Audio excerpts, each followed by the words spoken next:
cette petite trahison de Johnny Hallyday qu'Eddie Mitchell a eu du mal à pardonner. Entre Johnny Hallyday et Eddie Mitchell, le roman d'amitié a duré plus de 60 ans. Complices à la vie comme à la scène, les deux chanteurs se sont rencontrés lorsqu'il était encore adolescent et ne se sont plus jamais quittés.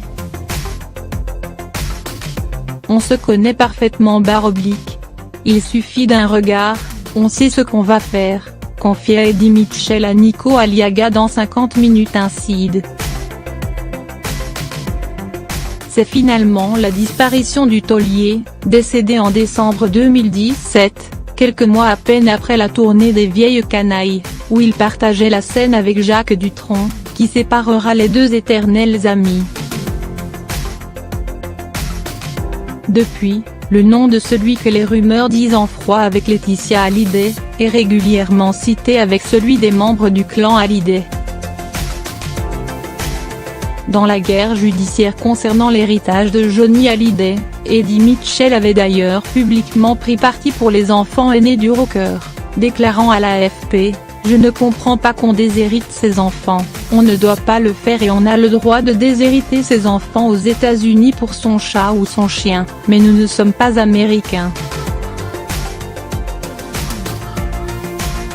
Jamais langue de bois, le chanteur de 76 ans s'est souvent chamaillé avec son défunt ami, comme le raconte Benjamin Lecoche dans son livre La balade de Johnny et Laetitia, édition Brochet, publié en novembre dernier.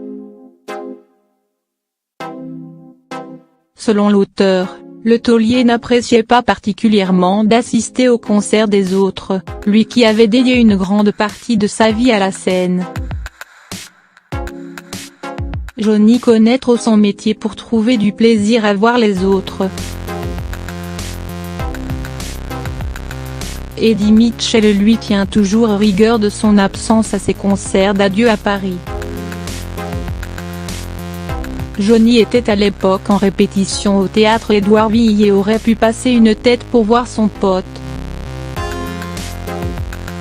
Mais il n'a pas jugé utile de le faire.